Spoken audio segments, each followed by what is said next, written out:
Chapter 6. Ska, the vulture, winged his way leisurely in great circles far above the right bank of the Ugogo. The pendant locket, sparkling in the sunlight, had ceased to annoy him while on the wing. Only when he alighted and walked upon the ground did it become an encumbrance. Then he stepped upon it and tripped, but long since had he ceased to fight it, accepting it now as an inescapable evil. Beneath him he presently descried the still, recumbent form of Gorgo, the buffalo, whose posture proclaimed that he was already fit food for Ska. The great bird dropped, alighting in a nearby tree. All was well, no foes were in evidence. Satisfied of this, Ska flapped down to the fallen beast. Miles away, a giant white man crouched in the concealment of a dense thicket with a little black girl. The fingers of one of the man's hands were across her mouth. Those of the other held a knife at her heart. The man's eyes were not upon the girl, but were straining through the dense foliage toward a game trail along which two ebon warriors were advancing. Succor was close at hand for Aha, the daughter of Kamis the witch doctor, for the two approaching were hunters from the village of Obibi, the chief, but she dared not call aloud to attract them lest the sharp point of Miranda's knife slip into her young heart. And so she heard them come and go until, their voices lost in the distance, the Spaniard arose and dragged her back upon the trail, where they took up what seemed to their endless and fruitless wanderings through the jungle. In the village of the ant-men, Tarzan found a warm welcome, and having decided to remain for a while that he might study them and their customs, he set to work, as was his wont when thrown among strange peoples, to learn their language as quickly as possible. Having already mastered several languages and numerous dialects, the ape-man never found it difficult to add to his linguistic attainments, and so it was only a matter of a comparatively short time before he found it possible to understand his hosts and to make himself understood by them. It was then that he learned that they had at first thought that he was some form of Alalas, and had consequently believed that it ever would be impossible to communicate with him by other means than signs. They were greatly delighted, therefore, when it had become apparent that he could utter vocal sounds identical to theirs, and when they comprehended that he desired to learn their tongue. Adendrahakis, the king, placed several instructors at his disposal and gave orders that all his people, with whom the giant stranger might come in contact, should aid him to an early understanding of their language. Adendrahakis was particularly well inclined toward the ape-man because of the fact that it had been the king's son, Komodo Florencel, whom Tarzan had rescued from the clutches of the Alalas woman, and so it was that everything was done to make the giant's stay among them a pleasant one. 100 slaves brought his food to him where he had taken up his abode beneath the shade of a great tree that grew in lonely majesty just outside the city. When he walked among the group of dome houses, a troop of cavalry galloped ahead to clear a path for him, lest he trod upon some of the people of the city, but always was Tarzan careful of his hosts so that no harm ever befell one of them because of him. As he mastered the language, he learned many things concerning these remarkable people. Prince Komodo Florencel almost daily took it upon himself to assist in the instruction of his colossal guest, and it was from him that Tarzan learned most. Nor were his eyes idle as he strolled around the city. Particularly interesting was the method of construction used in erecting the comparatively gigantic dome houses which towered high above even the great Tarzan. The first step in the construction was to outline the periphery of the base with boulders of uniform size and weighing perhaps 50 pounds each. 2 slaves easily carried such a boulder when it was slung in a rope hammock, and as thousands of slaves were employed, the work progressed with rapidity. The circular base, with a diameter of 150 to 200 feet, having been outlined, another, smaller circle was laid about 10 feet inside the first. 4 openings being left in each circle to mark the location of the 4 entrances to the completed building and corresponding to the 4 principal cardinal points of the compass. The walls of the entrances were then outlined upon the ground with similar large boulders, these being a little more carefully selected for uniformity, after which the 4 enclosures thus formed were packed closely with boulders. The corridors and chambers of the first floor were then outlined, and the spaces between filled with boulders, each being placed with the utmost care and nicety in relation to those touching it and those that should rest upon it when the second course was laid. For these were to support a tremendous weight when the edifice was completed. The corridors were generally 3 feet wide, the equivalent of 12 feet by our standards, while the chambers varied in dimensions according to the uses to which they were to be put. In the exact center of the building, a circular opening was left that measured 10 feet in diameter, and this was carried upward as the building progressed, until the whole formed an open shaft from ground floor to roof in the completed edifice. The lower course having been built up in this manner to a height of 6 inches, wooden arches were placed at intervals the lengths of the corridors, which were now sealed over by the simple expedient of fastening thin wooden strips lengthways of the corridors from arch to arch until the corridors were entirely roofed. The strips or boards, which overlapped one another, were fastened in place by wooden dowels driven through them into the peripheries of the arches. As this work was progressing, the walls of the various chambers and the outer wall of the building were raised to a height of 24 inches, bringing them to the level of the ceilings of the arched corridors, and the spaces between chambers and corridors were packed with boulders, the interstices between which were filled with smaller stones and gravel. The ceiling beams were then placed across the other chambers, timbers 6 inches square hewn from a hard, tough wood being used, and in the larger chambers these were further supported, at intervals, by columns of the same dimensions and material. The ceiling beams being in place, they were covered over with tight-fitting boards, doweled to place. The ceilings of the chambers now projected 6 inches above the surrounding course of the structure, and at this juncture hundreds of cauldrons were brought in which a crude asphaltum was heated until it became liquid, and the interstices of the next 6-inch course were filled with it, bringing the entire completed course to the same level at a height of 30 inches, over all of which a second 6-inch course of rock and asphaltum was laid, and the second story laid out and completed in a similar manner. The palace of Edendrohakis, constructed in this way, was 220 feet in diameter and 110 feet high, with 36 floors capable of housing 80,000 people, a veritable anthill of humanity.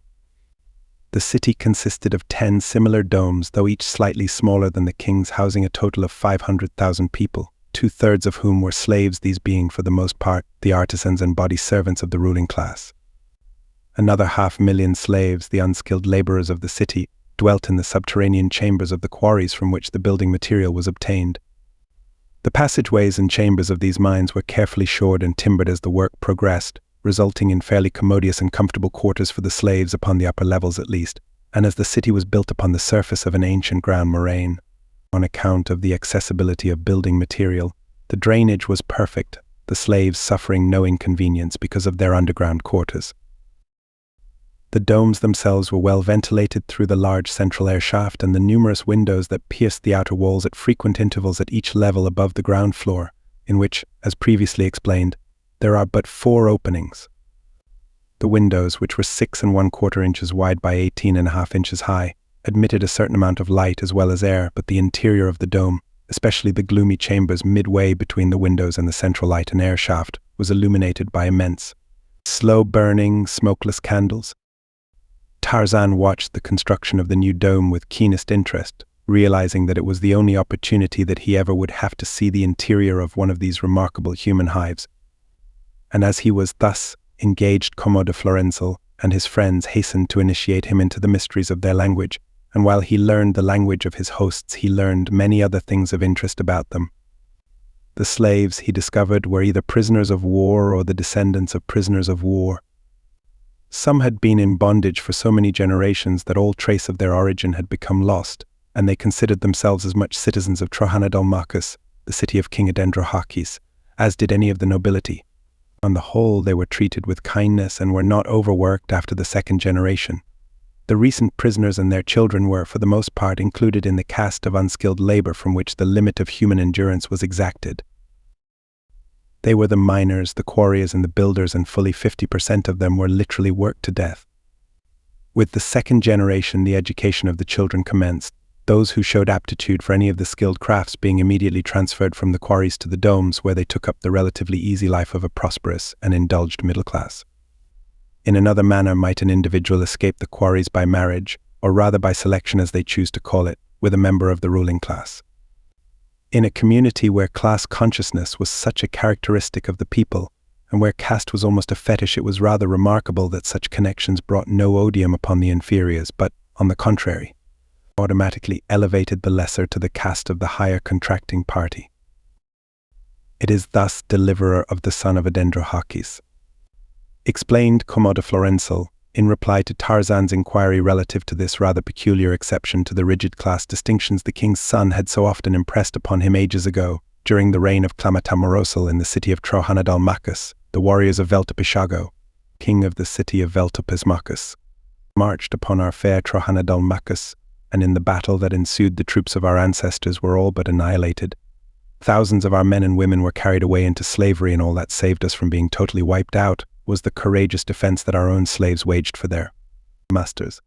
Clamatamoroso, from whom I am descended, fighting in the thick of the fray, noted the greater stamina of the slaves. They were stronger than the warriors of either city and seemed not to tire at all, while the high caste nobility of the fighting clans, though highly courageous, became completely exhausted after a few minutes of fighting. After the battle was over, Clamatamoroso called together all the chief officers of the city, or rather all who had not been killed or taken prisoner, and pointed out to them that the reason our city had been defeated was not so much because of the greater numbers of the forces of the king Veltapishago as to the fact that our own warriors were physical weaklings. And he asked them why this should be and what could be done to remedy so grievous a fault. The youngest man among them, wounded and weak from loss of blood, was the only one who could offer a reasonable explanation or suggest a means of correcting the one obvious weakness of the city. He called their attention to the fact that of all the race of Manunians, the people of the city of Trohanadalmakas were the most ancient, and that for ages there had been no infusion of new blood, since they were not permitted to mate outside their own caste, while their slaves, who were recruited from all the cities of Manuni, had interbred, with the result that they had become strong and robust, while their masters, through inbreeding, had grown correspondingly weaker. He exhorted Clamatamoroso to issue a decree elevating to the warrior class any slave that was chosen as mate by either a man or woman of that class, and further to obligate each and every warrior to select at least one mate from among their slaves.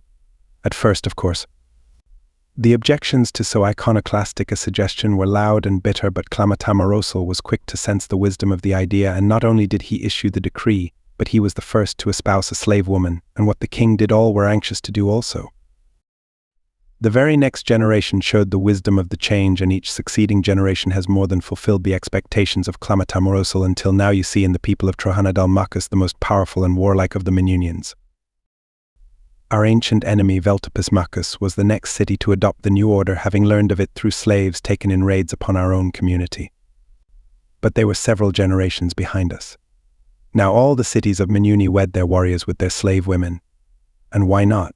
Our slaves are all descended from the warrior class of other cities from which their ancestors were captured. We all are of the same race. We all have the same language, and in all important respects the same customs. Time has made some slight changes in the manner of the selection of these new mates, and now it is often customary to make war upon another city for the sole purpose of capturing their noblest born and most beautiful women. For us of the royal family it has been nothing less than salvation from extinction. Our ancestors were transmitting disease and insanity to their progeny. The new, pure, virile blood of the slaves has washed the taint from our veins, and so altered has our point of view become that whereas in the past the child of a slave woman and a warrior was without caste, the lowest of the low, now they rank highest of the high, since it is considered immoral for one of the royal family to wed other than a slave. And your wife? Asked Tarzan. You took her in a battle with some other city.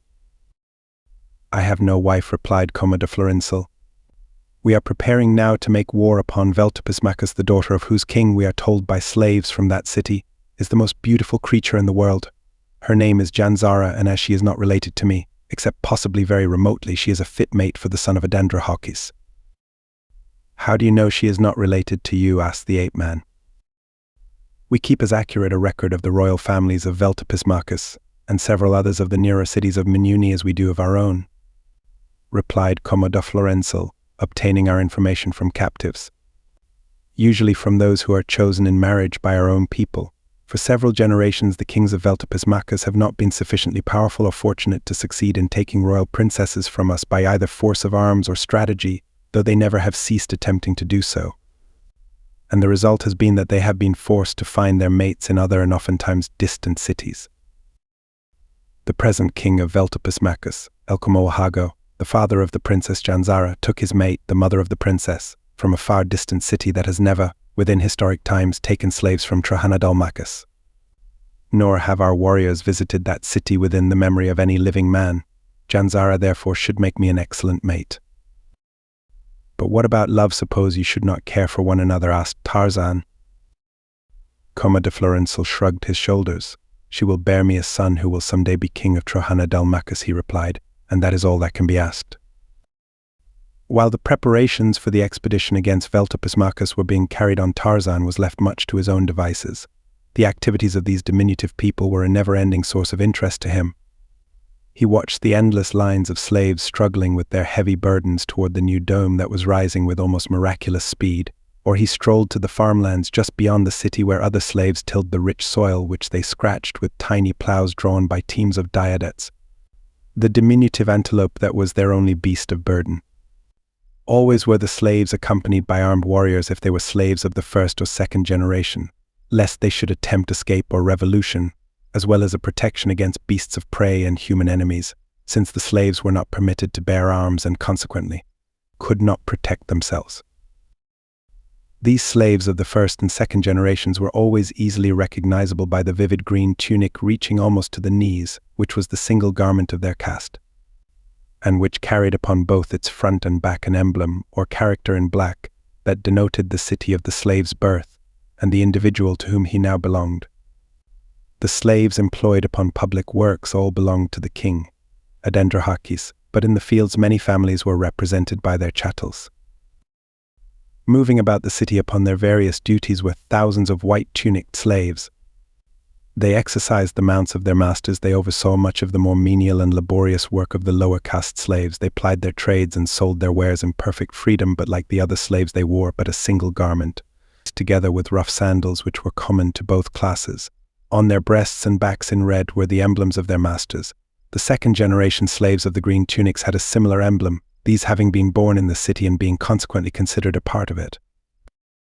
There were other, though minor, distinguishing marks upon the tunics of the higher caste slaves, small insignia upon one shoulder or upon both, or upon a sleeve, denoting the occupation of the wearer.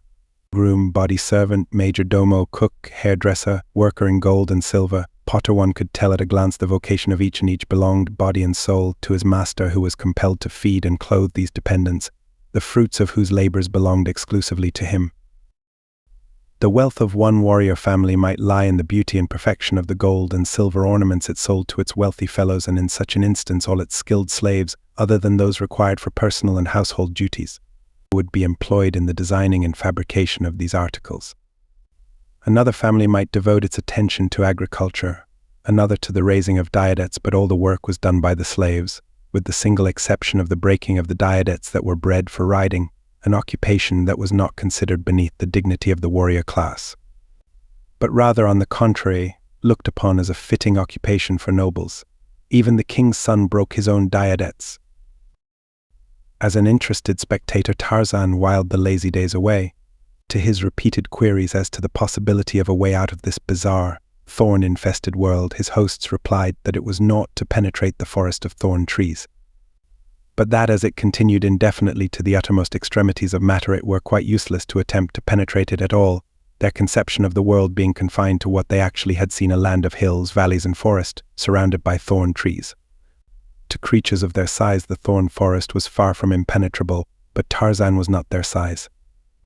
Still, he never ceased to plan on a means of escape, though he was in no great haste to attempt it, since he found the Manunians interesting and it suited his present primitive mood to loll in lazy ease in the city of Trohanadalmachus.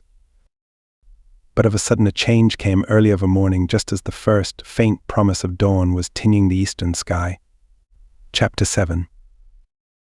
The Alalis youth, son of the first woman, ranged the forest in search of the ape-man, the only creature that ever had stirred within his savage, primitive breast any emotion even slightly akin to affection, but he did not find him. Instead, he fell in with 2 older males of his own species, and these 3 hunted together, as was occasionally the custom of these inoffensive creatures. His new acquaintances showed little interest in his strange armament. They were quite content with a stick and a stone knife. To the former an occasional rodent fell, and the latter discovered many a luscious grub and insect beneath the mold that floored the forest or hidden under the bark of a tree. For the most part, however, they fed upon fruits, nuts, and tubers. Not so the son of the first woman, however. He brought in many birds and an occasional antelope, for he was becoming daily more proficient with the bow and the spear, and as he often brought in more than he could eat and left the remainder to his 2 fellows, they were permanently attached to him, or at least until such time as some fearsome woman should appear upon the scene to shatter their idyllic existence and drag one of them away to her corral. They wondered a little at him in their slow and stupid minds, for he seemed to differ in some vague, intangible way from them and all others of their sex that they had known. He held his chin higher for one thing, and his gaze was far less shifty and apologetic. He strode with a firmer step, and with less caution, but perhaps they smiled inwardly as they cogitated muddily upon that inevitable moment that would discover one of their coarse, brutal, Hairishes felling him with her bludgeon and dragging him off toward the caves by the hair of his head. And then one day the thing happened, or at least a part of it happened. They met a huge she suddenly in an open place in the forest. The two who accompanied the son of the first woman turned in flight, but when they had reached the vantage ground of close-growing timber they paused and looked back to see if the woman was pursuing them and what had become of their companion. To their relief they saw that the woman was not following them, and to their consternation that their fellow had not fled, but was facing her defiantly and motioning her to go away or be killed. Such crass stupidity. He must have been whelped without brains. It never occurred to them to attribute his act to courage. Courage was for the chaise the male spent his life in fleeing danger, and the female of his species. But they were grateful to him, for his rash act would save them, since the she would take but one of them, and that one would be he who thus foolishly remained behind to defy her. The woman, unaccustomed to having her rights challenged by mere man, was filled with surprise and righteous anger.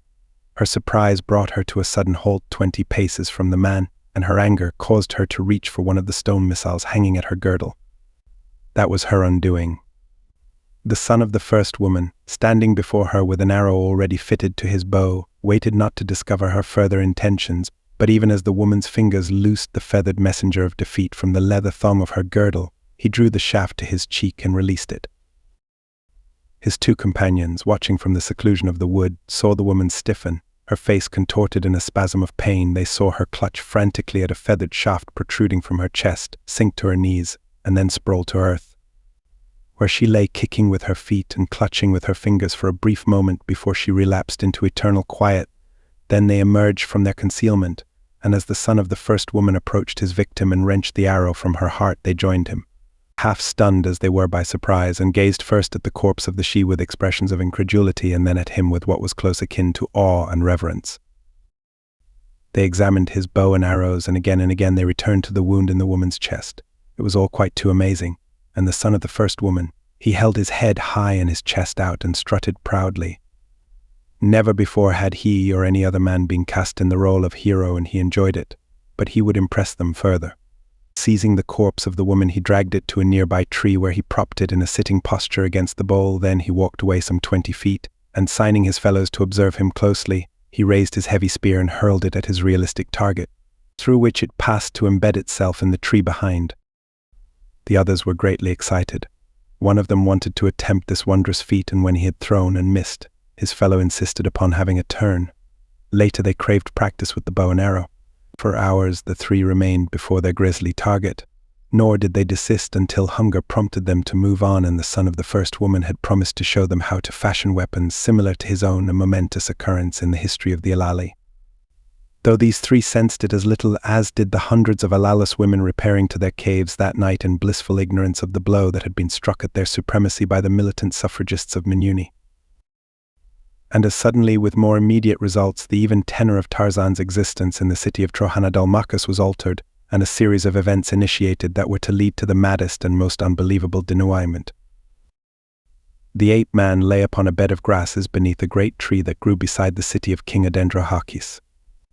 Dawn was flushing the sky above the forest to the east of Trohanadalmakas when Tarzan, his ear close to the ground, was suddenly awakened by a strange reverberation that seemed to come faintly from the bowels of the earth. It was such a dim and distant sound that it would scarce have been appreciable to you or to me had we placed an ear flat against the ground after having been told that the noise existed, but to Tarzan it was an interruption of the ordinary noises of the night, and therefore, however slight, of sufficient import to impinge upon his consciousness even in sleep. Awakened, he still lay listening intently. He knew that the sound did not come from the bowels of the earth but from the surface, and he guessed that it originated at no great distance, and also he knew that it was coming closer rapidly. For just a moment it puzzled him, and then a great light dawned upon him and he sprang to his feet. The dome of the king Adendrahakis lay 100 yards away, and toward it he bent his steps. Just before the south entrance he was challenged by a tiny sentinel. "Take word to your king," the ape-man directed him, that Tarzan hears many Diadots galloping toward Trojana del Mucus, and that unless he is much mistaken each carries a hostile warrior upon its back.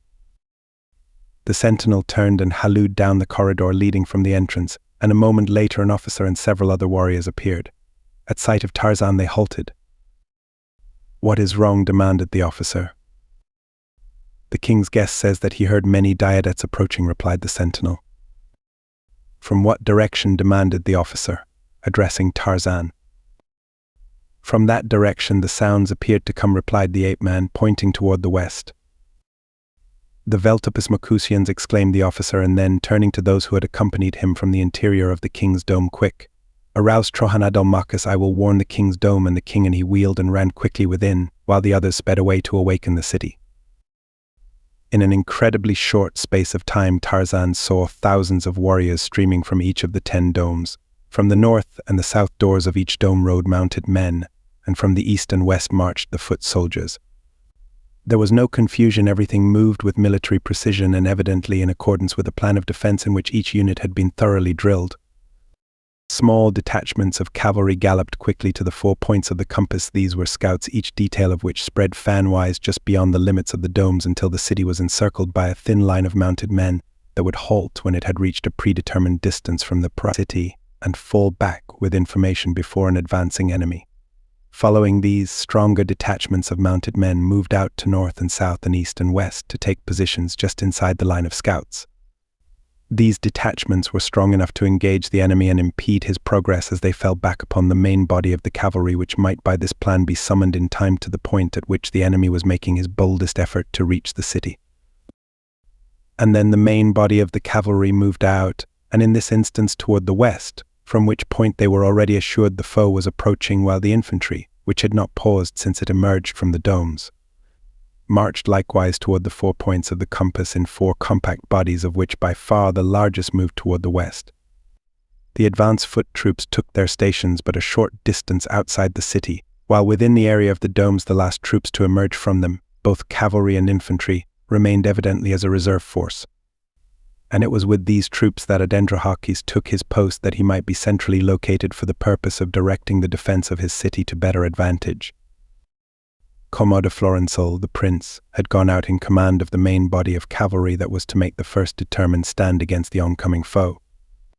This body consisted of 7,500 men, and its position lay 2 miles outside the city, half a mile behind a cavalry patrol of 500 men, of which there were 4, 1 at each point of the compass, and totaling 2,000 men. The balance of the 10,000 advance troops consisted of the 500 mounted scouts or vedettes, who in turn were half a mile in advance of the picket patrols, at 200-foot intervals, entirely surrounding the city at a distance of 3 miles. Inside the city, 15,000 mounted men were held in reserve. In the increasing light of dawn, Tarzan watched these methodical preparations for defense with growing admiration for the tiny Manunians. There was no shouting and no singing, but on the face of every warrior who passed close enough for the ape-man to discern his features was an expression of exalted rapture. No need here for war cries or battle hymns to bolster the questionable courage of the weak. There were no weak. The pounding of the hoofs of the advancing Veltopus Macusian horde had ceased. It was evident that their scouts had discovered that the intended surprise had failed. Were they altering the plan or point of attack, or had they merely halted the main body temporarily to await the result of a reconnaissance? Tarzan asked a nearby officer if perchance the enemy had abandoned his intention of attacking at all. The man smiled and shook his head. "Manunians never abandon an attack," he said. As Tarzan's eyes wandered over the city's 10 domes, illuminated now by the rays of the rising sun, he saw in each of the numerous window embrasures that pierced the domes at regular intervals at each of their 30-odd floors. A warrior stationed at whose side lay a great bundle of short javelins, while just to his rear was piled a quantity of small, round stones. The ape-man smiled. They overlooked no possible contingency, he thought. But the quarry slaves, what of them? Would they not turn against their masters at the first opportunity for escape that an impending battle such as this would be almost certain to present to them? He turned again to the officer and put the question to him. The latter turned and pointed toward the entrance to the nearest quarry, where Tarzan saw hundreds of white-tunicked slaves piling rocks upon it, while a detachment of infantry leaned idly upon their spears as their officers directed the labor of the slaves. "There is another detachment of warriors bottled up inside the quarry entrance," explained the officer to Tarzan. "If the enemy gains the city and this outer guard is driven into the domes or killed or captured, the inner guard can hold off an entire army, as only one man can attack them at a time. Our slaves are safe, therefore. Unless the city falls, and that has not happened to any Manunian city within the memory of man, the best that the Veltopis Macusians can hope for now is to pick up a few prisoners. But they will doubtless leave behind as many as they take. Had their surprise been successful, they might have forced their way into one of the domes and made way with many women and much loot. Now, though, our forces are too well disposed to make it possible for any but a greatly superior force to seriously threaten the city itself. I even doubt if our infantry is engaged at all." "How is the infantry disposed?" asked Tarzan. 5,000 men are stationed within the windows of the domes," replied the officer. 5,000 more comprise the reserve which you see about you and from which detachments have been detailed to guard the quarries. A mile from the city are 4 other bodies of infantry, those to the east, north and south having a strength of 1,000 men each, while the one to the west, facing the probable point of attack, consists of 7,000 warriors." "Then you think the fighting will not reach the city?" asked Tarzan. "No, the lucky men today are in the advance cavalry. They will get whatever fighting there is.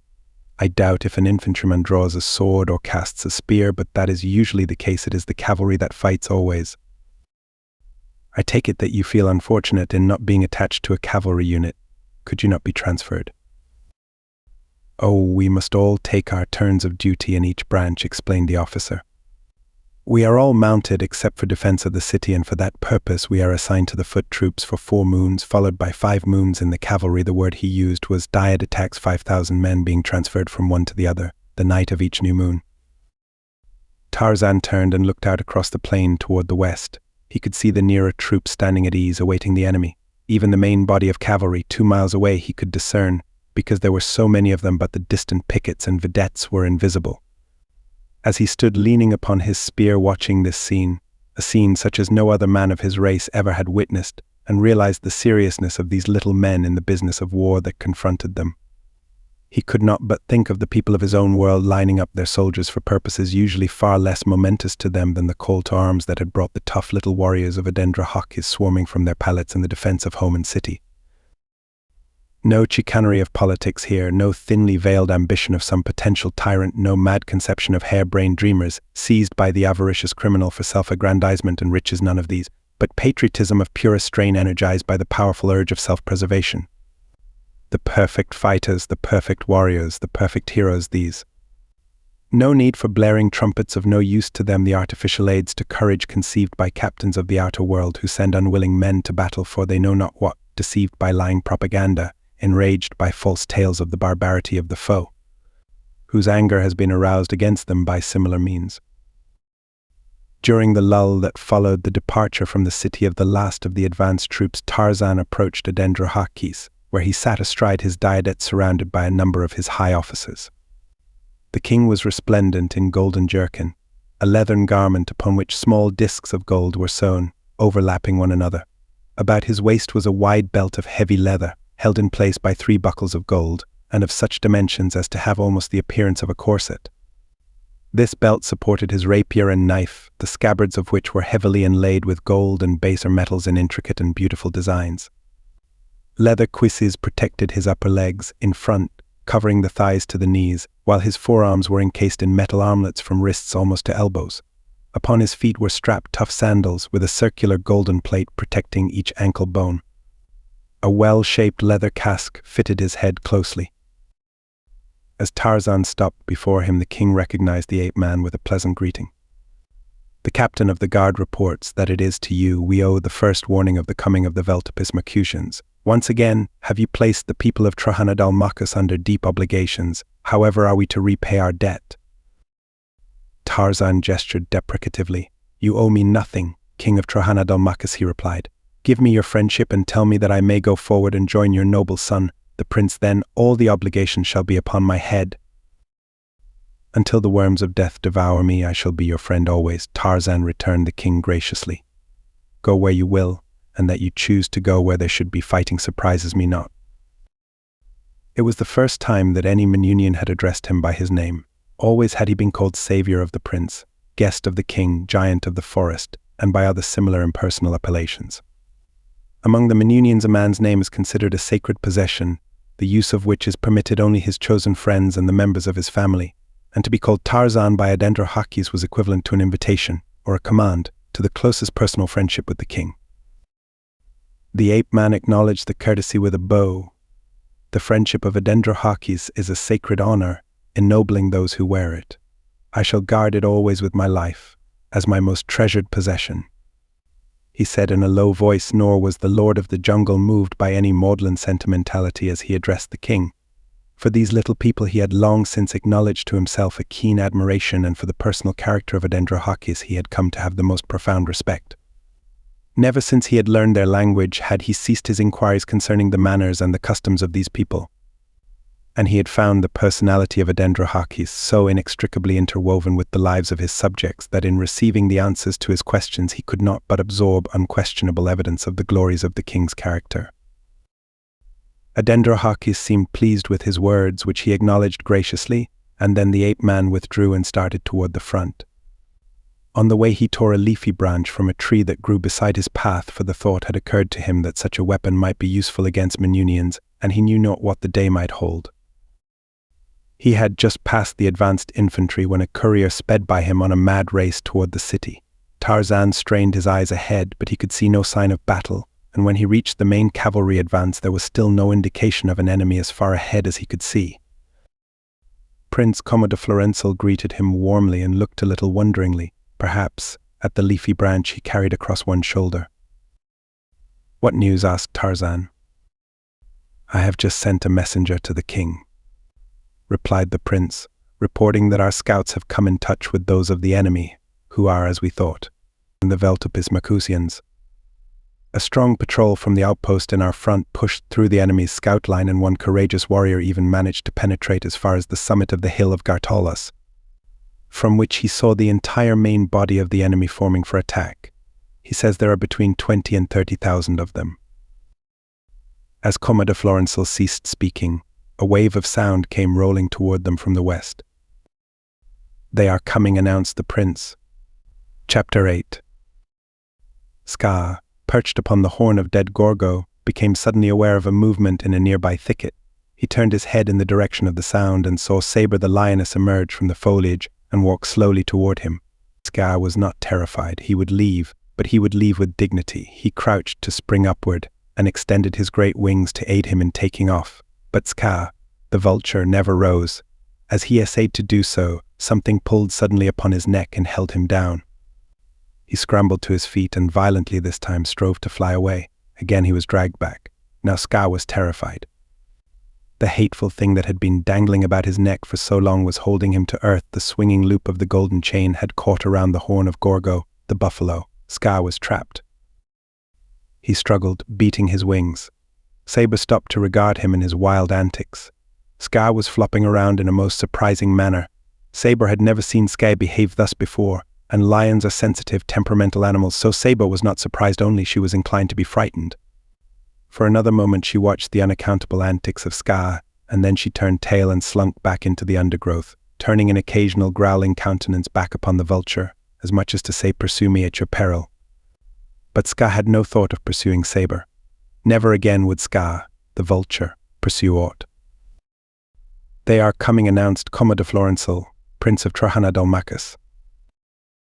As Tarzan looked out across the rolling country in the direction of the enemy, he presently saw, from his greater height, the advance of the Veltopis-Macusians. "Our scouts are falling back," he announced to Commodore Florenzel. "You can see the enemy?" demanded the prince. "Yes. Keep me advised as to their movements." "They are advancing in several long lines, deployed over a considerable front," reported the ape-man. "The scouts are falling back upon the outpost, which seems to be standing its ground to receive them. It will be overwhelmed, if not by the first line, then by those that succeed it." Commodore Florenzel gave a short command. 1,000 mounted men leaped forward, urging their diadettes into bounding leaps that cleared 5, 6, and even 7 feet at a time. Straight for the outpost ahead of them they raced, deploying as they went. Another 1,000 moved quickly toward the right and a third toward the left of the advance cavalry's position following Tarzan's announcement that the enemy had divided into two bodies just before it engaged the outpost, and that one of these was moving as though with the intention of turning the right flank of the main cavalry of Trojana-Dalmacus, while the other circled in the direction of the left flank. "They are striking boldly and quickly for prisoners," said the prince to Tarzan. "Their second and third lines are ploying upon the center and moving straight for us," said Tarzan. "They have reached the outpost, which is racing forward with them, giving battle vigorously with rapiers." Commodore Florenzel was dispatching messengers toward the rear. "It is thus that we fight," he said, evidently in explanation of the action of the outpost. "It is time that you return to the rear, for in another few moments you will be surrounded by the enemy if you remain. When they reach us, we too will turn and fight them hand to hand back toward the city. If it still is their intention to enter the city, the battle will resemble more a race than aught else, for the speed will be too great for effective fighting. But if they have abandoned that idea and intend contenting themselves with prisoners, there will be plenty of fighting before we reach the infantry, past which I doubt if they will advance. With their greatly superior numbers they will take some prisoners, and we shall take some, but quick. You must get back to the city, if already it is not too late." "I think I shall remain here," replied the ape-man. "But they will take you prisoner or kill you." Tarzan of the Apes smiled and shook his leafy branch. "I do not fear them," he said simply. "That is because you do not know them," replied the prince. "Your great size makes you overconfident, but remember that you are only 4 times the size of a Manunian, and there may be 30,000 seeking to overthrow you." The Veltopus Mercusians were driving swiftly forward. The prince could give no more time to what he saw was but a futile attempt to persuade Tarzan to retreat, and while he admired the strange giant's courage, he likewise deplored his ignorance. Commodore Florenzel had grown fond of their strange guest, and he would have saved him had it been possible, but now he must turn to the command of his troops, since the enemy was almost upon them. Tarzan watched the coming of the little men on their agile, wiry mounts.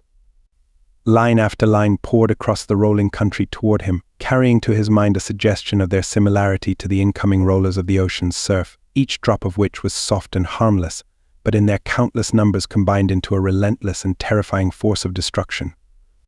And the ape-man glanced at his leafy bow, and smiled, albeit a trifle ruefully. But now his whole attention was riveted by the fighting in the first 2 lines of the advancing horde. Racing neck and neck with the Veltopus Mercusian warriors were the men of Adendrahaki's outpost and the thousands who had reinforced them. Each had selected an enemy rider whom he sought to strike from his saddle, and at top speed each duel was carried on with keen rapiers, though here and there was a man wielding his spear, and sometimes to good effect. A few riderless diadetes leaped forward with the vanguard, while others, seeking to break back or to the flanks, fouled the racing ranks, often throwing beasts and riders to the ground, but more frequently the warriors leapt their mounts entirely over these terrified beasts.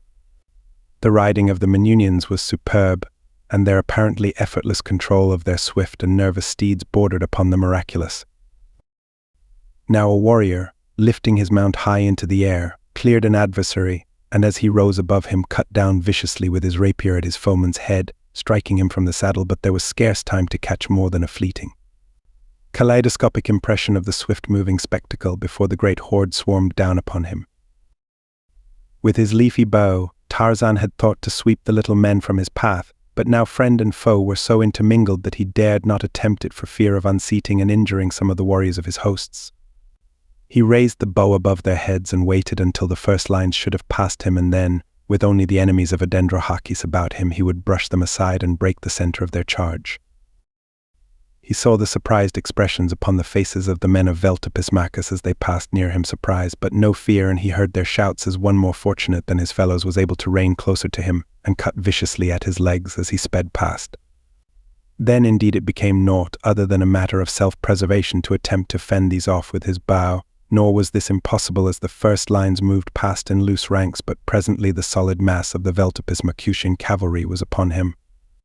There was no veering aside to avoid him. In unbroken ranks, file after file, they bore down upon him. He threw his useless bow before him to impede their progress and grappled them with his fingers, tearing the riders from their mounts and hurling them back upon their onrushing fellows, but still they came. They jumped their diadetes over every obstruction. One rider, leaping straight for him, struck him head-on in the pit of the stomach, half winding him and sending him back a step. Another and another struck his legs and sides. Again and again the needle-like points of their rapiers pierced his brown hide until from hips to feet he was red with his own blood, and always there were more thousands bearing down upon him.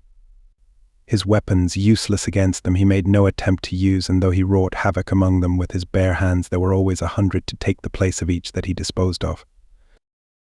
He smiled grimly as he realized that in these little people, scarce 1/4 his size, he, the incomparable Tarzan, the Lord of the Jungle, had met his Wellington.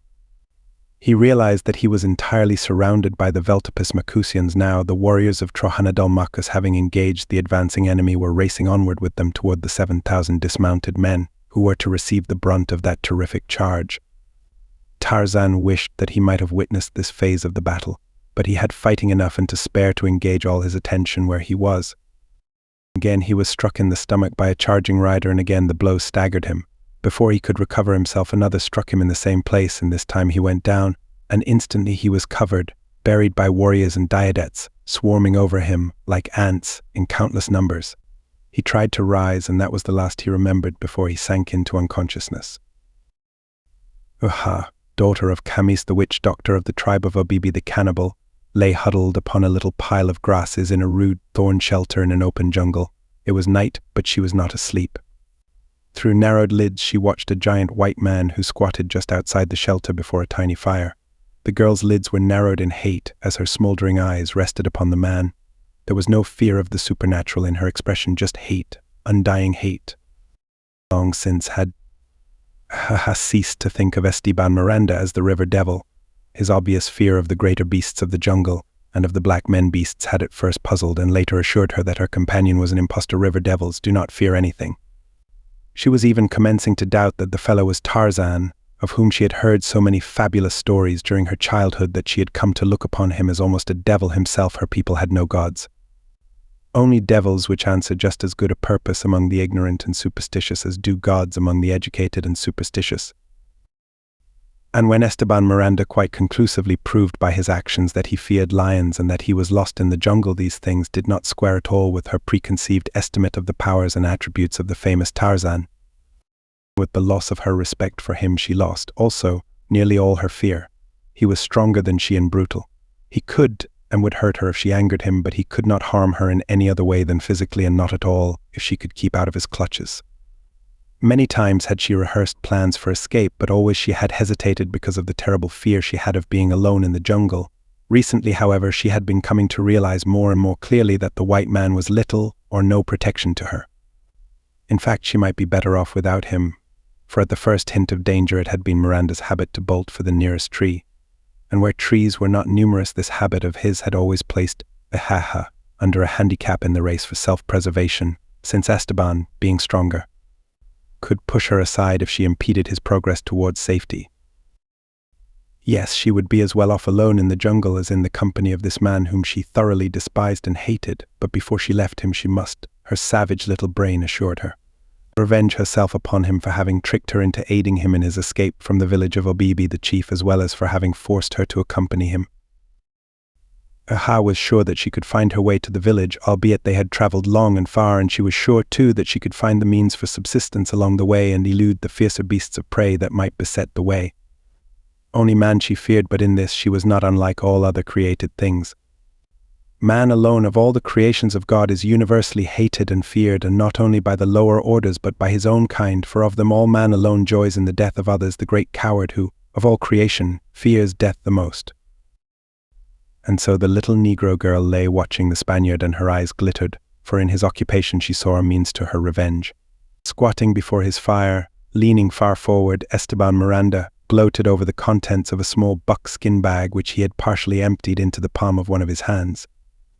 Little Aha knew how highly the white man prized these glittering stones, though she was entirely ignorant of their intrinsic worth. She did not even know them for diamonds.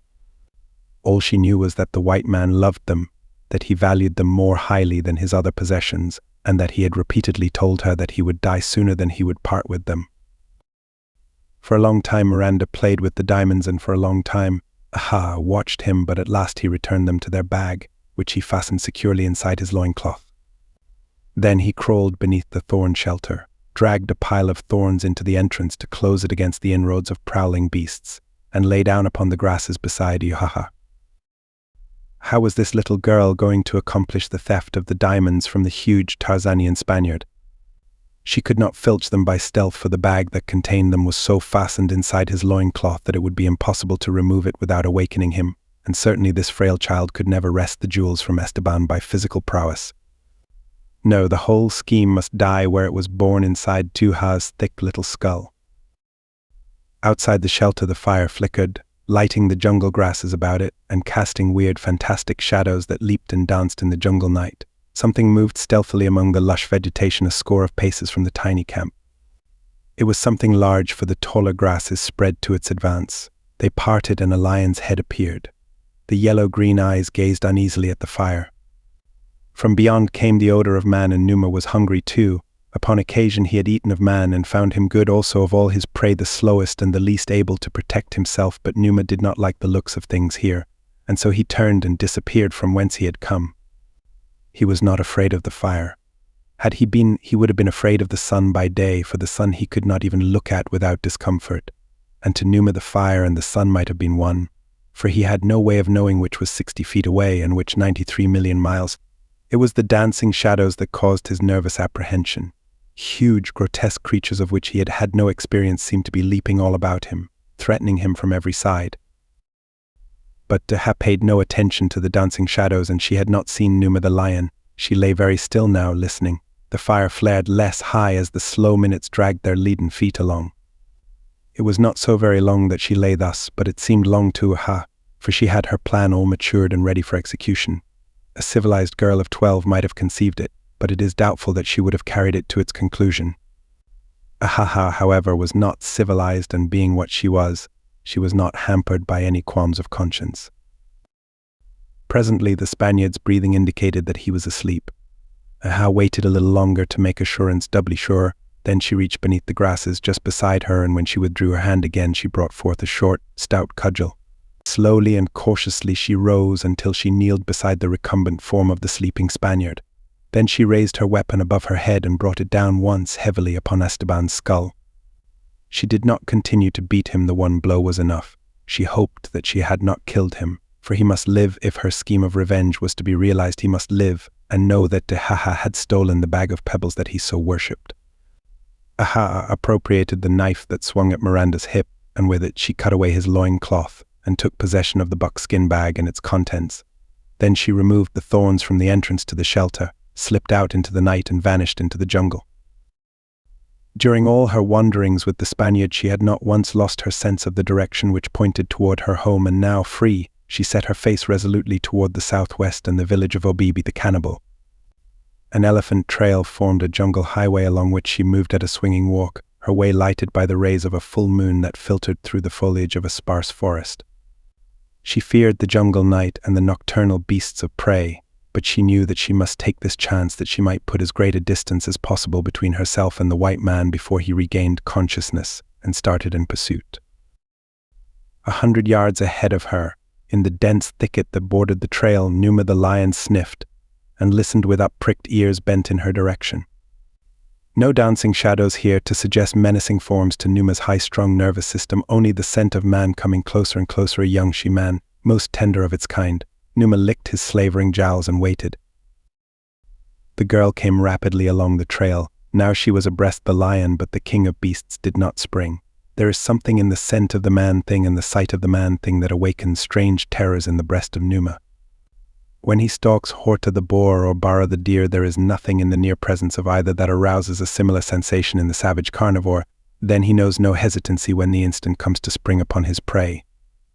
It is only the man-thing, helpless and leaden-footed, that causes him to pause in indecision at the crucial moment.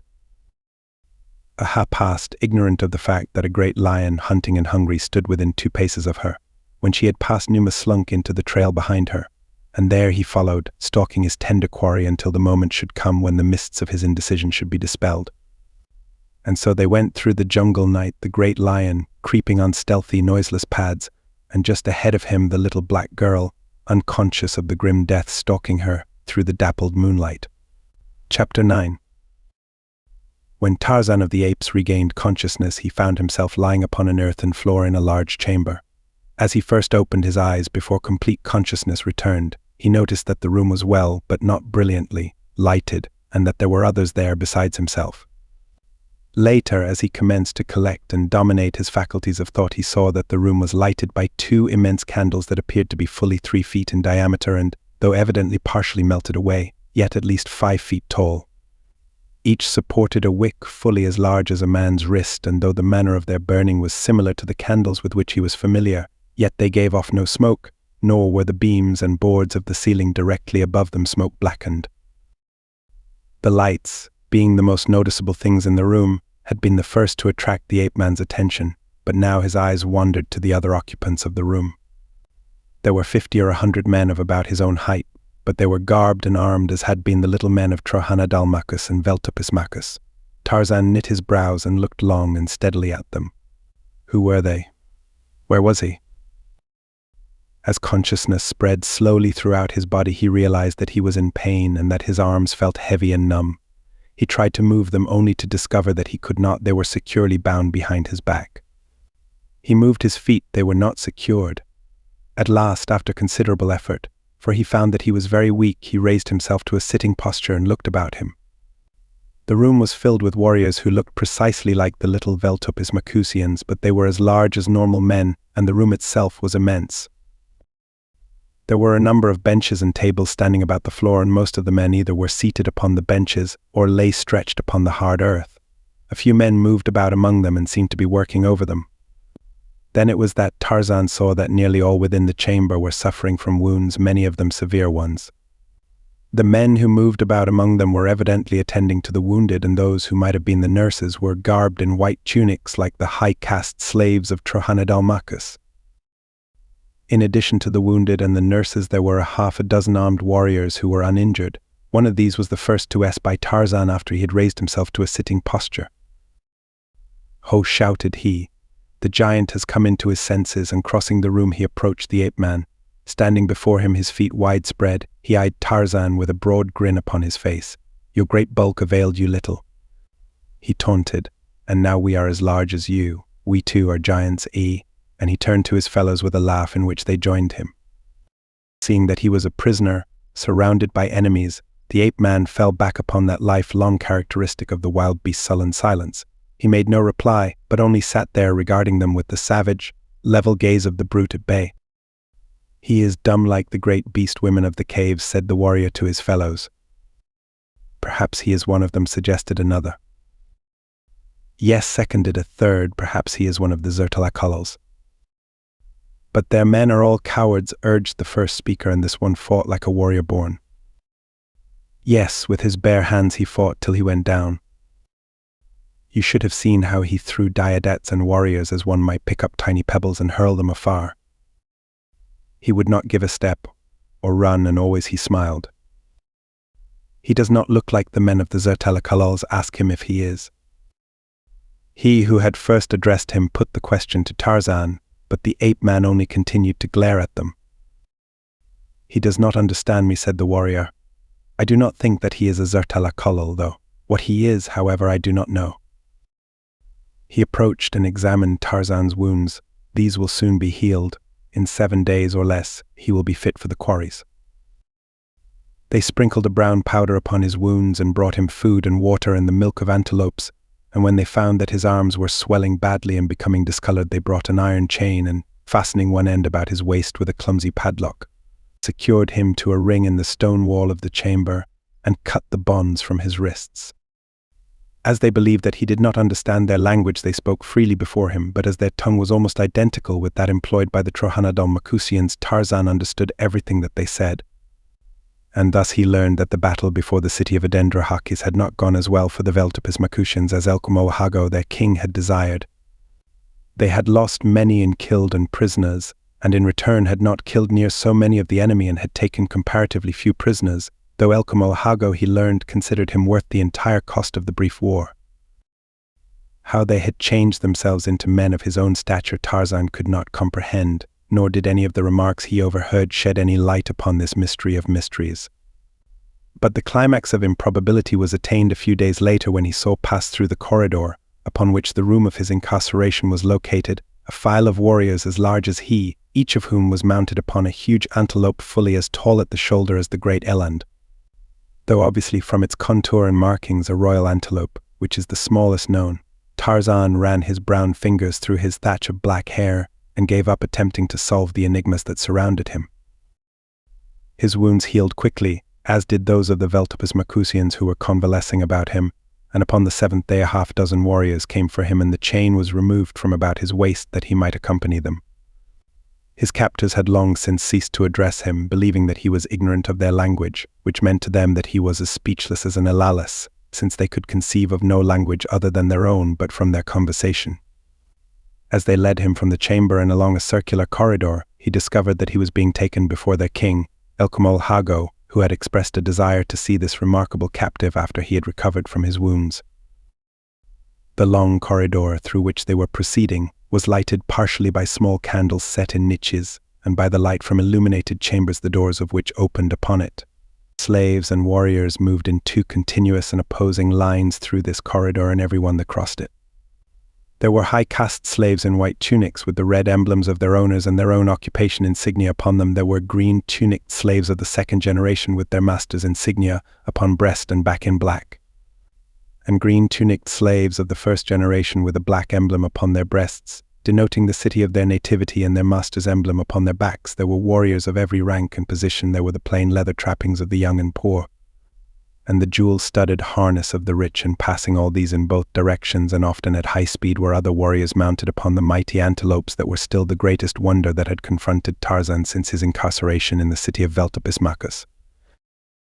At intervals along the corridor Tarzan saw ladders extending to a floor above, but as he never saw one descending to a lower level, he assumed that they were then upon the lowest floor of the structure.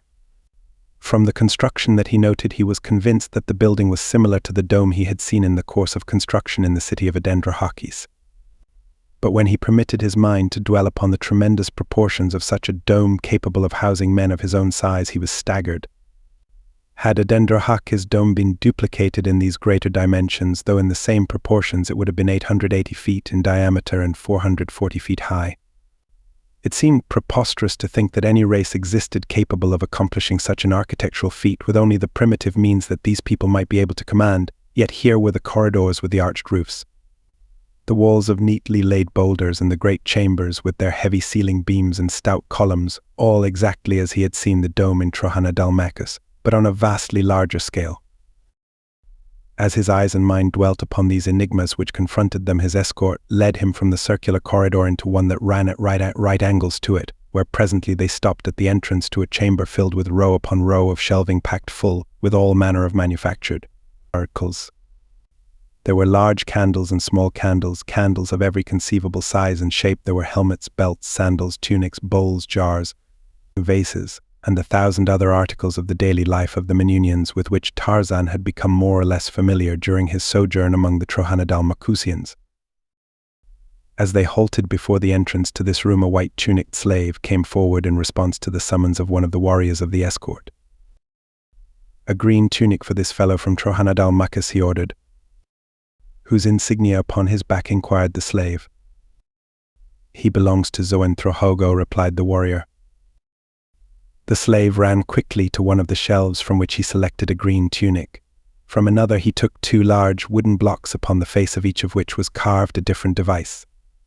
These he covered evenly with some sort of paint or ink, slipped a smooth board inside the tunic, placed one of the dies face downward upon the cloth, tapped it smartly with a wooden mallet several times, and then repeated the operation with the other die upon the reverse side of the tunic.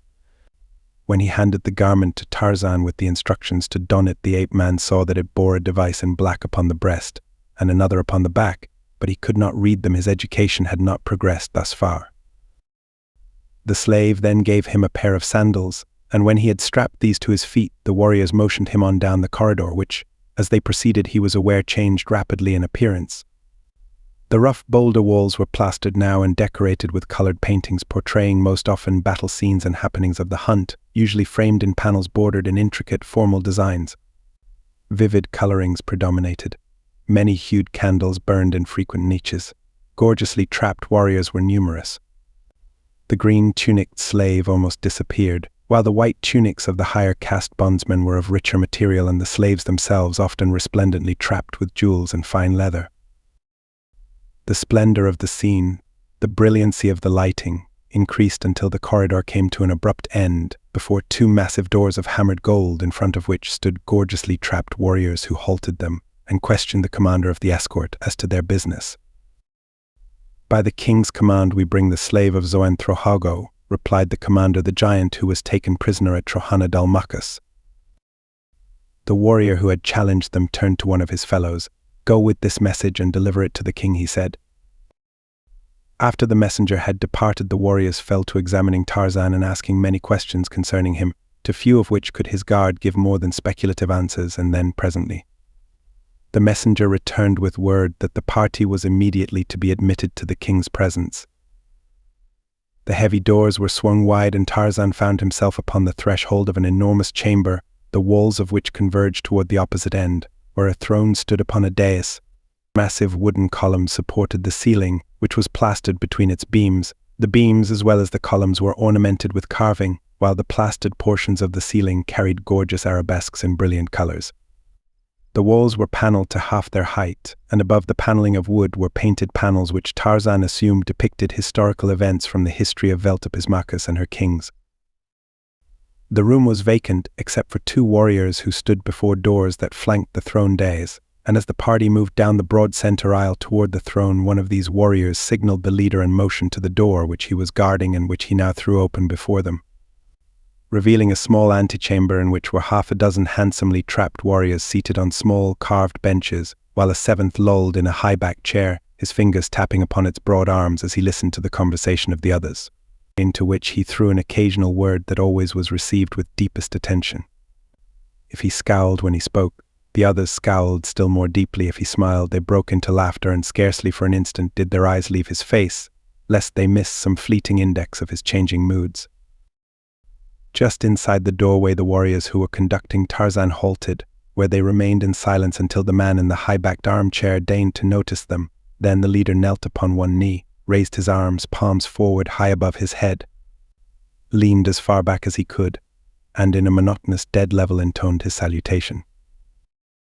"O Elcomolhago, king of Velta, ruler of all men, master of created things, all wise, all courageous, all glorious, we bring thee, as thou hast commanded, the slave of Xoenthrohago." "Arise and bring the slave closer," commanded the man in the high-backed armchair, and then to his companions, "This is the giant that Xoenthrohago brought back from Trohana Dalmakas." "We have heard of him, all glorious," they replied. "And of Xoenthrohago's wager?" questioned the king. "And of Xoenthrohago's wager, all wise," replied one. "What think you of it?" demanded Elcomolhago. "Even as you think, ruler of all men," quickly spoke another. "And how is that?" asked the king. The six looked quickly and uneasily one at the others. "How does he think?" whispered he who was farthest from Elcomolhago to his neighbor, who shrugged his shoulders hopelessly and looked to another. "What was that, Gofoloso?" demanded the king. "What was that you said?" "I was about to remark that, unless Xoenthrohago first consulted our august and all-wise ruler and is now acting upon his judgment, he must, almost of necessity, lose the wager," replied Gofoloso glibly. "Of course," said the king, "there is something in what you say, Gofoloso. Xoenthrohago did consult me. It was I who discovered the vibratory principle which made the thing possible. It was I who decided just how the first experiments were to be carried out. Heretofore it has not been enduring.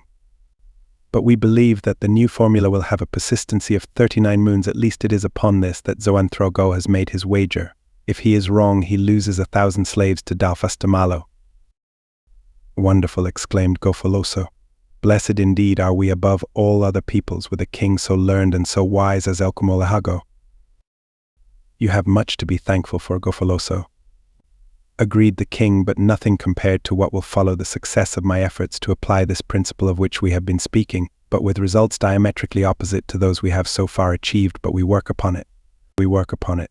Some day it will come, and then I shall give to Xoenthrohago the formula that will revolutionize Minuni. Then, with 100 men, might we go forth and conquer the world." Elcomolhago now turned his attention suddenly upon the green-tunicked slave standing a short distance before him. He scrutinized him closely and in silence for several minutes. "From what city do you come?" demanded the king, at last.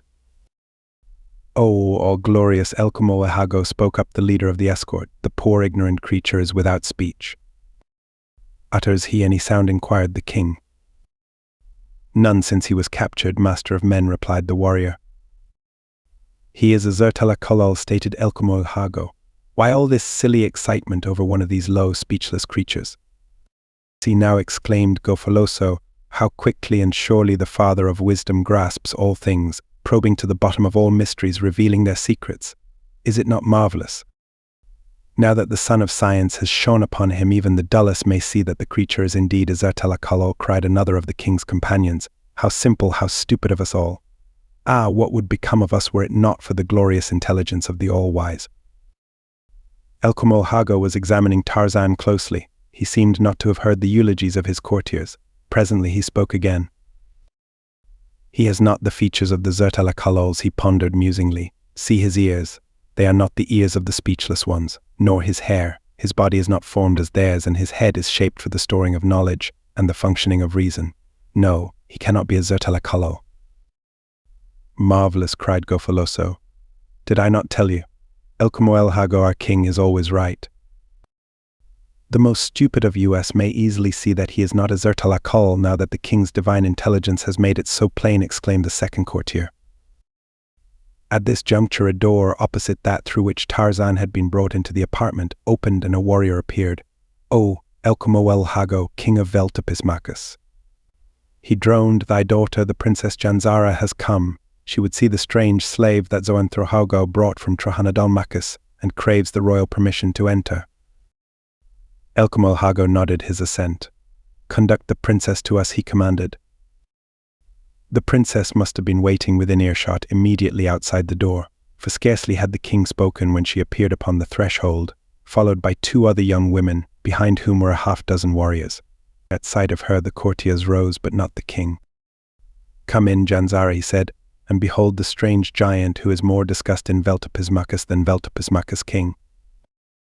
The princess crossed the room and stood directly in front of the ape-man, who remained standing, as he had since he had entered the chamber, with arms folded across his broad chest, an expression of absolute indifference upon his face. He glanced at the princess as she approached him and saw that she was a very beautiful young woman. Except for an occasional distant glimpse of some of the women of Trahanadalmachus, she was the first Manunian female Tarzan had seen.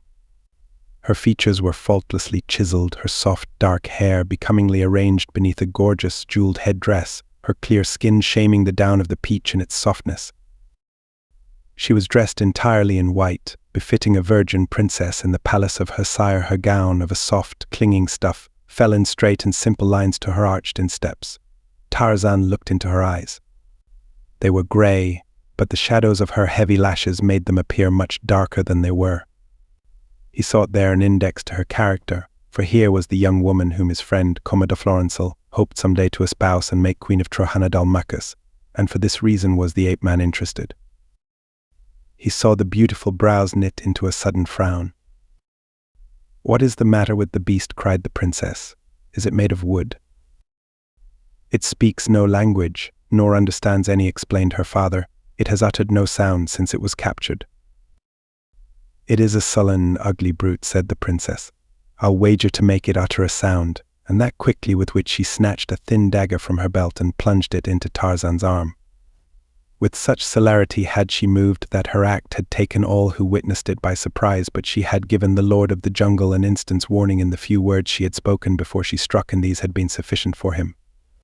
He could not avoid the blow, but he could and did avoid giving her the satisfaction of seeing her cruel experiment succeed, for he uttered no sound. Perhaps she would have struck again, for she was very angry now, but the king spoke sharply to her. "Enough, Janzara," he cried. "We would have no harm befall this slave upon whom we are conducting an experiment that means much to the future of Veltapismachus."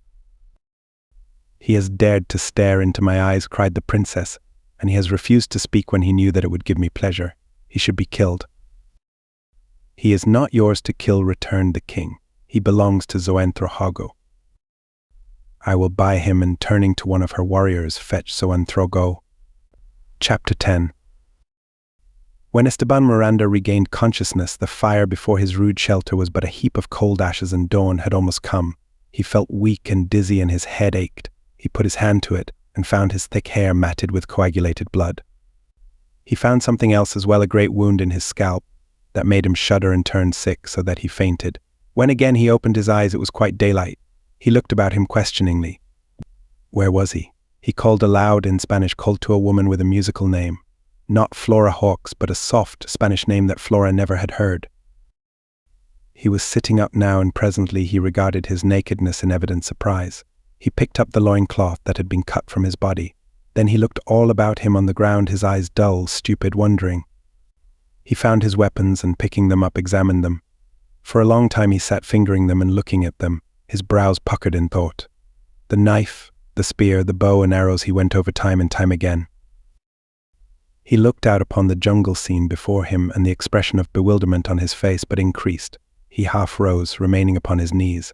A startled rodent scurried across the clearing.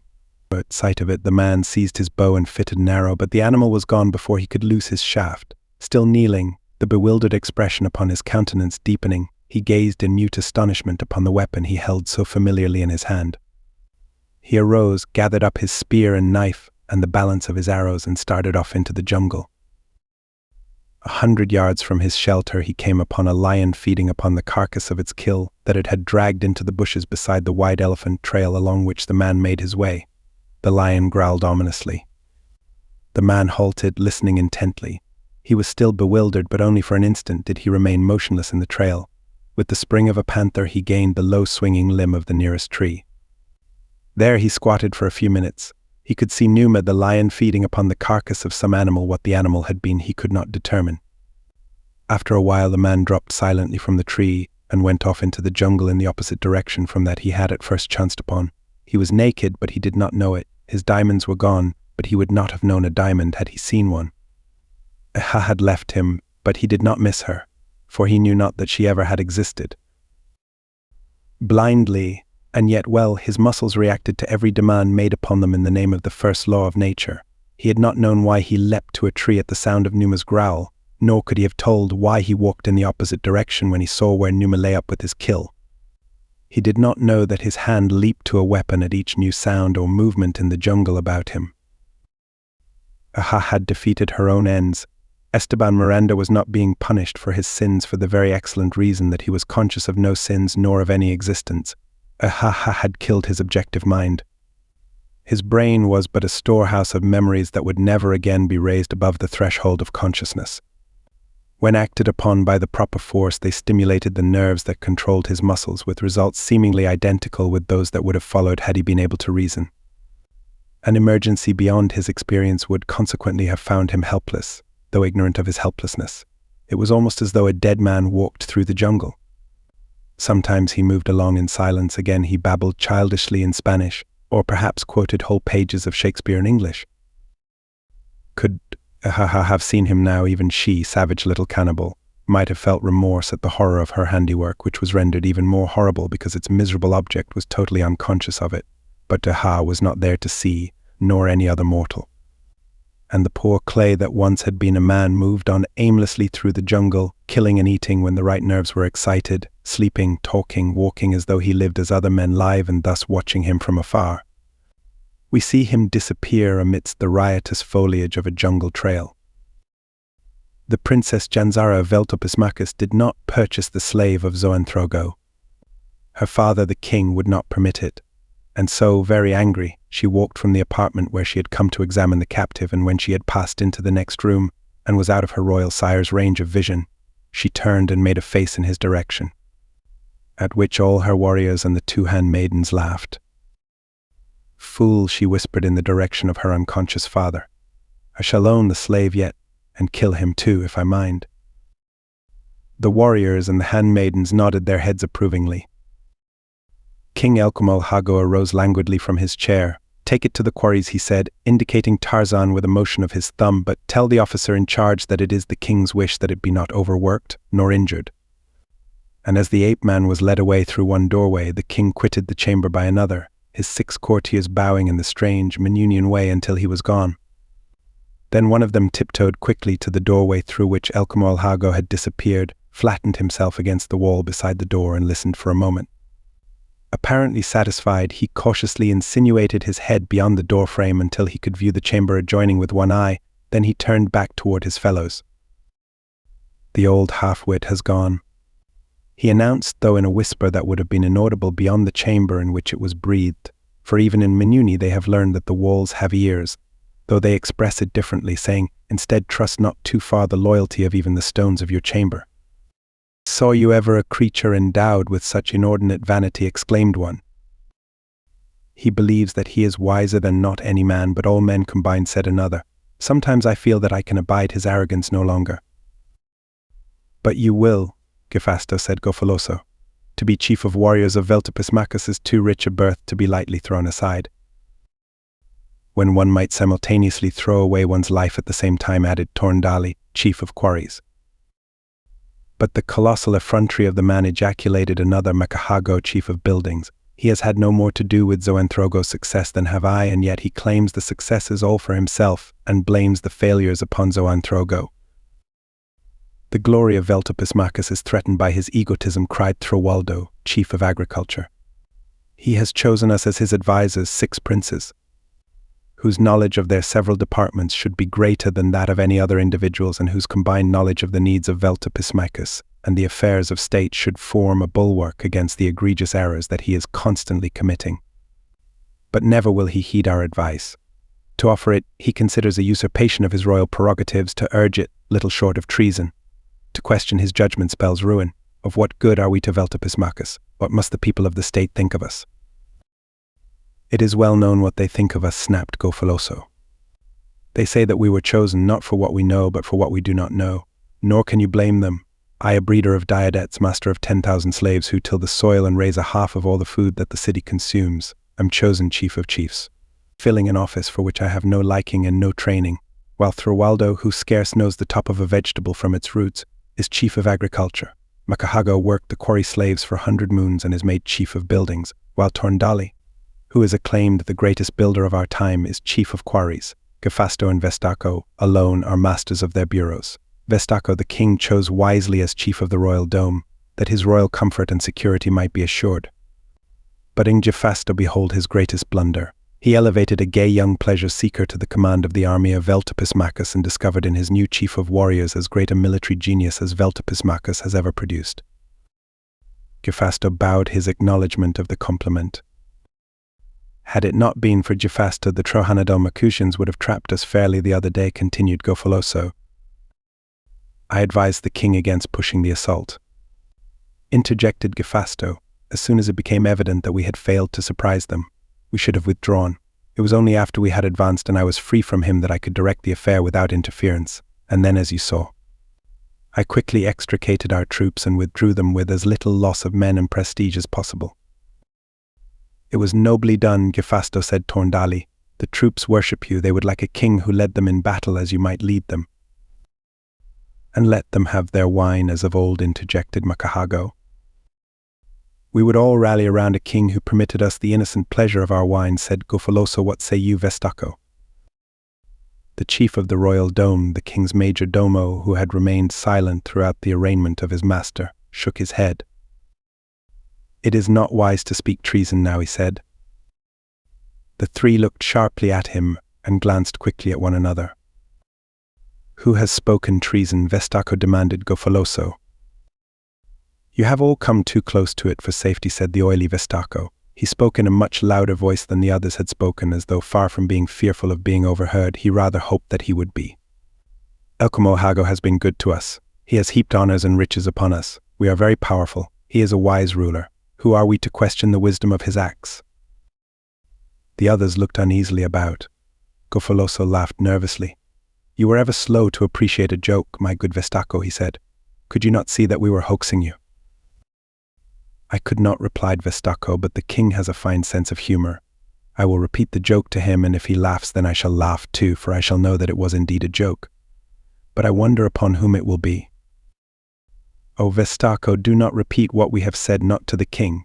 He might not understand. We are good friends, and it was said only among friends." Gofoloso was evidently perturbed in spirit. He spoke rapidly. By the way, my good Vestako, I just happened to recall that the other day you admired one of my slaves. I have intended giving him to you.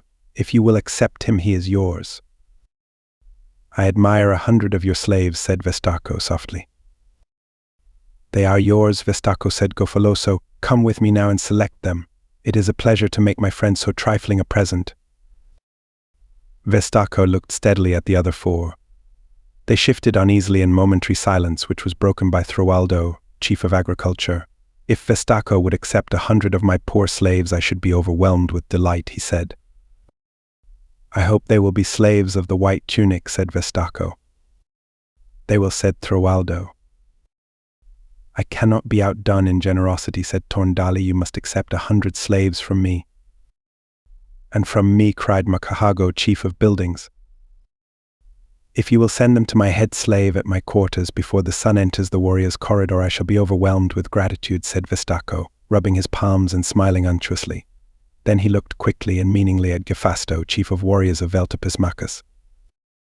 Best can I show my friendship for the noble Vestako, said Gefasto, unsmiling, by assuring him that I shall, if possible, prevent my warriors from slipping a dagger between his ribs. Should aught of harm befall me, however, I fear that I cannot be responsible for the acts of these men, who, I am told, love me. For a moment longer he stood looking straight into the eyes of Vestako, then he turned upon his heel and strode from the room. Of the 6 men who composed the royal council, Gefasto and Gofoloso were the most fearless, though even they flattered the vain and arrogant Elcomol Hago, whose despotic powers rendered him a most dangerous enemy. Custom and inherent loyalty to the royal family, in addition to that most potent of human instrumentalities, self-interest, held them to the service of their king, but so long had they been plotting against him, and so rife was discontent throughout the city, that each now felt that he might become bolder with impunity. Torndali, Makahago, and Throaldo, having been chosen by the king for their supposed pliability and having, unlike Gefasto and Gofoloso, justified his expectations, counted for little one way or another. Like the majority of the Veltopus Macusian nobles under the reign of Elcomolahago, they had become corrupt, and self-interest guided their every act and thought. Gefasto did not trust them, for he knew that they could be bought even while professing their virtue. And Gefasto had taken to the study of men since his success with the warriors of his city, a success that was fully as much a surprise to him as to others, and his knowledge of the mounting restlessness of the people had implanted in the fertile soil of a virile brain the idea that Veltopus Macus was ripe for a new dynasty. Vestako he knew for a self-acknowledged and shameless bribe-taker. He did not believe that there was an honest hair in the man's head, but he had been surprised at the veiled threat of exposure he had used to mulct his fellows. Low indeed have fallen the fortunes of Veltopus Macus, he said to Gofoloso as the two walked along the warrior's corridor after quitting the council chamber of the king. As exemplified by, queried the chief of chiefs. By Vestako's infamy, he cares neither for king nor for people. For slaves or gold he would betray either, and Vestako is typical of the majority of us. No longer is friendship sacred, for even from Throaldo he exacted the toll of his silence, and Throaldo has ever been accounted his best friend. What has brought us to such a pass? Gefasto asked Gofoloso thoughtfully. Some attribute it to one cause and some to another, and though there should be no man in Veltopus Macus better able than myself to answer my own question, I confess that I am at a loss. There are many theories, but I doubt me the right one has yet been expounded. If one should ask me, Gofoloso, and you have asked me, I should say to him as I am about to say to you, that the trouble with Veltopus Macus is too much peace. Prosperity follows peace, prosperity and plenty of idle time. Time must be occupied. Who would occupy it in labor? Even the labor of preparing oneself to defend one's peace and prosperity, when it may so easily be occupied in the pursuit of pleasure. The material prosperity that has followed peace has given us the means to gratify our every whim. We have become satiated with the things we looked upon in the days of yesterday as luxuries to be sparingly enjoyed upon rare occasion. Consequently, we have been forced to invent new whims to be gratified, and you may rest assured that these have become more and more extravagant and exaggerated in form and idea until even our wondrous prosperity has been taxed to meet the demands of our appetites. Extravagance reigns supreme. It rests, like a malign incubus, upon the king and his government, to mend its inroads upon the treasury. The burden of the incubus is shifted from the back of the government to the back of the people in the form of outrageous taxes which no man can meet honestly and have sufficient remaining wherewith to indulge his appetites, and so by one means or another He passes the burden on to those less fortunate or less shrewd. But the heaviest taxation falls upon the rich, Gofoloso reminded him. In theory, but not in fact, replied Gefasto. It is true that the rich pay the bulk of the taxes into the treasury of the king, but first they collect it from the poor in higher prices and other forms of extortion, in the proportion of 2 jetaks for every one that they pay to the tax collector. The cost of collecting this tax added to the loss in revenue to the government by the abolition of wine, and the cost of preventing the unscrupulous from making and selling wine illicitly would, if turned back into the coffers of the government, reduce our taxes so materially that they would fall as a burden upon none. And that, you think, would solve our problems and restore happiness to Veltepusmachus? Asked Gofoloso. No, replied his fellow prince. We must have war. As we have found that there is no enduring happiness in peace or virtue, let us have a little war and a little sin. A pudding that is all of one ingredient is nauseating. It must be seasoned, it must be spiced. And before we can enjoy the eating of it to the fullest, we must be forced to strive for it. War and work, the 2 most distasteful things in the world, are, nevertheless, the most essential to the happiness and the existence of a people. Peace reduces the necessity for labor and induces slothfulness. War compels labor that her ravages may be effaced. Peace turns us into fat worms. War makes men of us. War and wine then would restore Veltepusmachus to her former pride and happiness, you think, laughed Gofoloso. What a firebrand you have become since you came to the command of all the warriors of our city. You misunderstand me, Gofoloso, said Gefasto patiently. War and wine alone will accomplish nothing but our ruin. I have no quarrel with peace or virtue or temperance.